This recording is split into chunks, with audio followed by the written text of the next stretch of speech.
मुझे एनिमे देखते हुए काफी साल हो चुके हैं और जैसे ही मुझे लगता है कि मैंने बहुत सारे एनिमे देखे हैं कि तभी कौन है नया season. Oh fuck, time after time जब भी कोई नया सीजन आता है तो ऐसा क्यों लगता है कि एनिमेस कुछ ज्यादा ही आ रहे हैं, नहीं बहुत ज्यादा ही आ रहे हैं। और फॉल 2023 भी सेम है, 26 न्यू सीक्वल्स, ढेर सारे isekai, romance, action, trash, this and what the fuck is this और ब्ला ब्ला ब्ला, जिन्हें देख के लगता है कि मैंने कुछ देखा ही नहीं है और जब देखने बैठता हूँ तो मुझे दिखता है ये क्या कर रहा हूँ मैं अपनी जिंदगी के साथ। आन्या फॉजर इज बैक अपनी स्पाई डैडी, मॉमी असैसिन और कुत्ते के साथ स्पाई फैमिली के नए सीजन में ढेर सारे बम में एडवेंचर्स के साथ। और जब एडवेंचर्स की बात कर रहे हैं तो हम लोग कैसे भूल सकते हैं फार अवे पलाडियन के नए सीजन को, एक fantasy adventure upcoming of a hero story, turns of action बिना किसी हैरम के।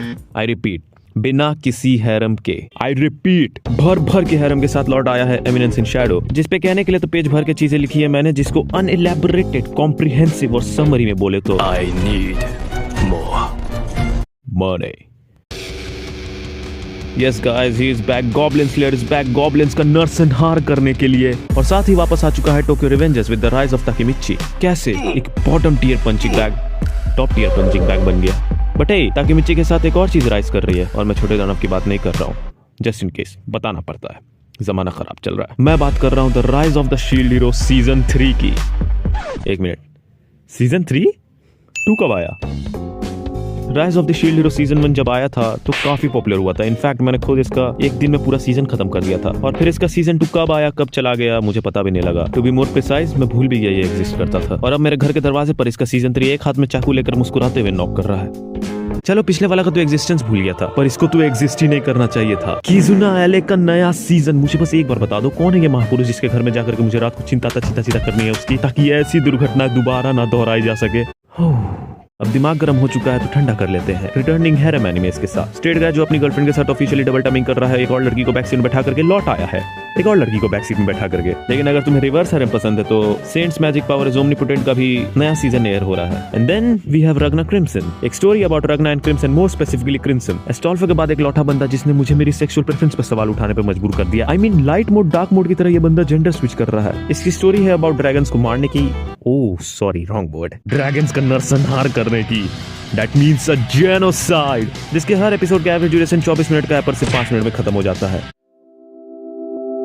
The Kingdom of Ruins, अर्थात another freaking genocide, इसमें मिलेगा तुम्हें इंडस्ट्रियल एवोल्यूशन प्लस विशन का कॉम्बो मैजिक के साथ। नहीं ये वाला नहीं, ये वाला। नेक्स्ट है अनडेड अनलक, अच्छी स्टोरी और एक्शन पैक्ड एपिसोड्स के साथ। बट मोस्ट इंपॉर्टेंटली फाइनली एक एनिमे जो अपने कैरेक्टर्स की एबिलिटी का फुल एक्सटेंट समझती है, जैसे एंडी की रिजेनरेशन एबिलिटी जिससे वो स्पाइडरमैन वाले मजे ले रहा है। विच शोज की ऑथर ने थोड़ा सोच विचार किया है इन एबिलिटीज के एप्लीकेशंस पर, जो कॉमन होना चाहिए इन जैसे शोज के लिए पर रेयर है।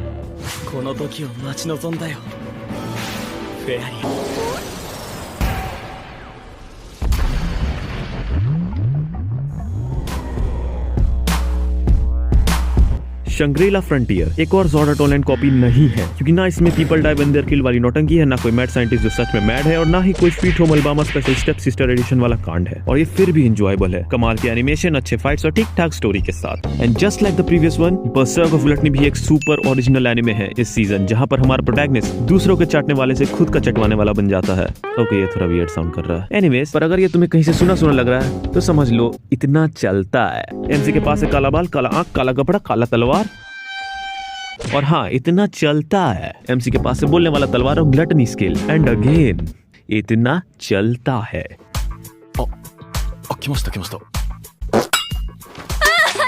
ये क्या कर रहा हूँ मैं अपनी जिंदगी के साथ। अंडर निंजा एक एनीमे जहाँ तुम्हें मिलेगा wannabe ninja, normal ninja, homeless ninja, bra पहनने वाला निंजा, ऑब्वियसली साइंस के लिए, और निंजित्सु जिसे देख के तुम्हें घंटा समझ नहीं आएगा क्या हो रहा है, पर जब तुम्हारा मुंह खुलेगा तो बस नेक्स्ट एपिसोड निकलेगा। भले तुम्हारे दिमाग में बस एक ही ख्याल आ रहा हो, ये देख क्या रहा हूँ।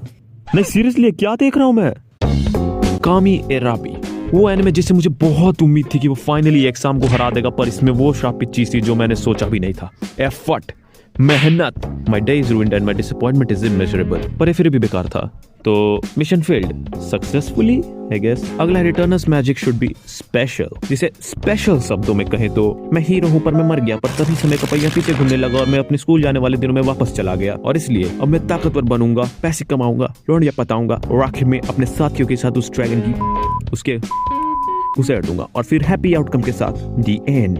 नेक्स्ट है पूता लीवर, एक इसेकाई एनिमे जहाँ पे हमारा मेन कैरेक्टर रीइनकार्नेट होता है पेपा पिग का दूर का रिश्तेदार, मतलब सुअर, मतलब एनिमल।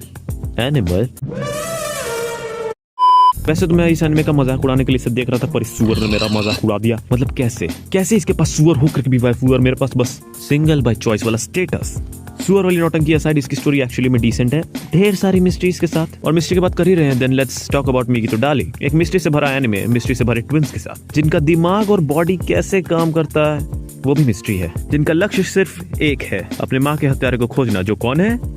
यस, एक मिस्ट्री है। पर ट्विस्ट ये है कि दोनों ट्विंस को प्रिटेंड करना होगा कि वो दो नहीं एक है। क्यों?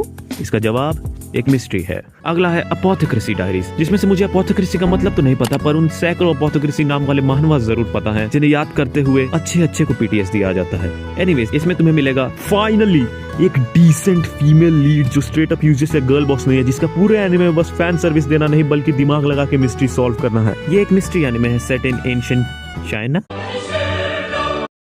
इसके हर एपिसोड में एक नई मिस्ट्री प्रकट होती है related to murder, suicide, poison, drugs, disease, जिसे हमारे प्रोटैगनिस्ट मामा अपने मेडिकल नॉलेज से टैकल करती है। रॉन का मोनोहाशी's फॉरबिडन डिडक्शन, एक मिस्ट्री एनिमे। प्रोटैगनिस्ट रॉन एक डिटेक्टिव है जो डिटेक्टिवगिरी करने से बैन है, क्योंकि जब भी वो कोई केस सॉल्व करता है तो लुलूशवी ब्रिटानिया स्वयं उसके अंदर प्रदान करते हैं और गैस का इस्तेमाल करके कल्प्रिट को निश्चिनाबूद कर देते हैं। और फिर है टोटो, दूसरा प्रोटैगनिस्ट जो टोटो है, और दोनों मिलकर करते हैं डिटेक्टिवगिरी। अब मिस्ट्री वाला दिमाग बंद करो और रोमांस वाला दिल खोल दो। मैं तुम लोग के सामने प्रस्तुत करता हूँ आर्ट डेटिंग स्टोरी, वही हर दूसरे सीजन आने वाला रोमांस एनिमे जो एक सीजन बाद हाथ पकड़वाता है, 2 सीजन बाद चुम्मा दिलवाता है, और 3 एक मिनट सच में होने वाला है और ये पहला एपिसोड है। क्या फाइनली हमें योद्धा मिल चुका है जो इस रोमांस एनिमे के श्राप को तोड़ेगा, वो योद्धा जिसके बारे में प्रण कथाओं में भविष्यवाणी की गई थी।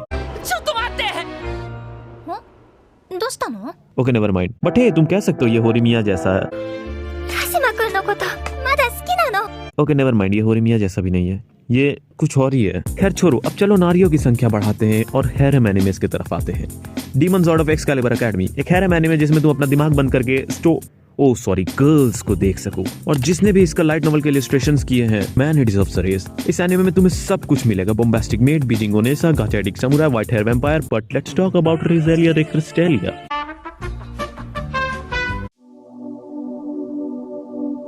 इतिहास गवाह है, मानवता के इस दुनिया में पहले कदम रखने के पश्चात मनुष्य ने अपनी सीमाओं को चुनौती देना शुरू कर दिया था और समय पर समय उस पर विजय प्राप्त किया, चाहे वो सीमा एक गर्लफ्रेंड रखने की हो, 2 या 5। और इन्हीं महापुरुषों को इंटरनेट के सदस्यों ने चैड नाम से सम्मानित किया, पर उनमें से एक था जिसने सीमाओं को चुनौती नहीं निस्तेनाबूद कर दिया 100 गर्लफ्रेंड्स के साथ और कहलाने लगा चैडो का चैड, गीगा चैड। जितना सुनने में रेडिकुलस लग रहा है उतना ही रेडिकुलस ये एनिमे है। 100 girlfriends who really love me, and surprisingly anime को भी ये बात पता है कि वो रेडिकुलस है, और इसलिए वो बिल्कुल भी नहीं कतरा रहा है अपनी रेडिकुलसनेस दिखाने में। इन शॉर्ट, सब रेडिकुलस है। ये रिफ्रेशिंग भी इसका प्लॉट और कॉमेडी जो सिर्फ जेलेसी, रंगे हाथ पकड़ाना और नंगा हो जाना नहीं है, पर प्रॉपर जोक्स और सिचुएशन है, एंड इट्स रेडिकुलस। अब हैरम एनिमेस की बात बहुत हो गई, अब चर्चा करते हैं यूरी एनिमे पे। पहला है I am in love with the villainess, जिसमें मामला सेम है, डब्बा अलग है। दूसरा है the vexation of a certain vampire, same, पर डिफरेंस ये है कि इसमें है एक कावाई वैम्पायर और थिक मेड। इससे ज्यादा मुझे लगता नहीं है बताने की जरूरत है। बाय द वे ये सीन एपिसोड 4 में है, यू वेलकम। पर यूरी सबको पसंद नहीं है और ना ही ज्यादा रिलेटेबल है, और इसलिए ये रहा प्रोटोकॉल रेन, जिसमें मेन कैरेक्टर को गेम खेलना पसंद है लेकिन वो खेल नहीं सकता due to family. Relatable, main character के पास है supportive teammates. Relatable, main character के पास है चाइल्डहुड फ्रेंड जो उसे पसंद करती है, गेम फ्रेंड जो उसे पसंद करती है, छोटी बहन जो उसे पसंद करती है। खैर छोड़ो, सोशल एंजाइटी तो रिलेटेबल है ना। शाय, इसकी स्टोरी फॉलो करती है शाय को, जो जापान की नई हीरो है, लेकिन उसे सोशल एंजाइटी नाम के महामारी ने पकड़ रखा है, जिसकी वजह से वो अपने हीरो वाली ड्यूटीज नहीं निभा पा रही है, इसलिए उसे इसे ओवरकम करना होगा। इन शॉर्ट, शाय बहुत शाय है, इसलिए उसे अपने शायनेस से उठकर प्रॉपर शाय बनना होगा। कुछ सेंस बना? खैर ये तो था स्टेज 1 सोशल एंजाइटी का। आइए मिलवाता हूँ मैं तुम्हें ऐसी महिला से जिनके पास बॉल्स तो नहीं है, लेकिन वो इतने बॉल्स डीप जा चुकी है सोशल एंजाइटी में कि वापस आना नामुमकिन है। मिलिए ओमिका से फ्रॉम स्टारडस्ट टेलीपैथी, जो सोशल एंजाइटी के उस स्टेज पर पहुंच चुकी है जहां इंसानों से बात करना ऑप्शन ही नहीं है, और इसलिए ओमिका खोज रही है उसे जिससे वो बात कर सके, और वो है एलियन। नहीं सीरियसली, एलियन। पूरे दुनिया में बस एलियन ही बचा था। एलियन दिखते भी कैसे पता है?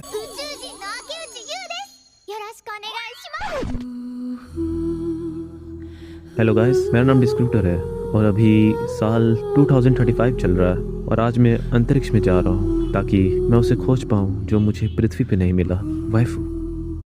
जस्ट फॉर कॉन्टेक्स्ट, ये बंदा 26 साल का है और ये लड़की 15, और ये सीन है a girl and her guard dog का। और अगर तुम इसे रोमांस कह रहे हो तो मैं सीरियसली कंसर्न हूँ तुम्हारे रोमांस की डेफिनेशन पर पॉइंट ये नहीं है। पॉइंट ये है कि ये लीगल भी कैसे है। अब चलो लीगल इलीगल को साइड में रखते हैं और फैमिली फ्रेंडली एनिमे पे चर्चा करते हैं। यूजुकी फैमिलीज 4 सन्स, एक फैमिली फ्रेंडली भाईचारा ऑन टॉप वाला anime. I am giving the disgraced noble lady rescued a crash course in naughtiness, एक और इनोसेंट लव और होलसमनेस से भरा हुआ family friendly anime, the family circumstances of a irregular witch, एक और फैमिली फ्रेंडली एनिमे। और आखिर में है Frieren beyond journey's end, एक unique take hero demon lord वाले प्लॉट पे, जहां कहानी शुरू तलवार उठाने पर नहीं तलवार गिराने पर होती है। इसमें ज्यादा फाइट्स तो नहीं है, पर वो छोटे मोमेंट्स बहुत सारे हैं जो तुम्हें हंसाते हैं, रुलाते हैं, एक कैरेक्टर को ग्रो करते हैं और व्यूअर्स यानी तुम्हें उनसे कनेक्ट करते हैं। फिर चाहे वो कैरेक्टर 1000 साल की एल्फ विद क्वेश्चनेबल हैबिट्स हो, या फिर 18 साल की बालिका जिसके एक्शंस को देख के लगता है वो अभी भी प्यूबर्टी में है, या फिर 18 साल का बालक जो बहुत ताकतवर है और बहुत डरपोक भी, जो काफी यूजफुल भी है और काफी यूजलेस भी, या फिर प्रीस्ट जिसमें वो सारे गुण है जो एक प्रीस्ट में नहीं होने चाहिए। In short, Whatever tickles your pickle। और कुछ बच गया? अरे हाँ, attack on Titan final season part 3 the end.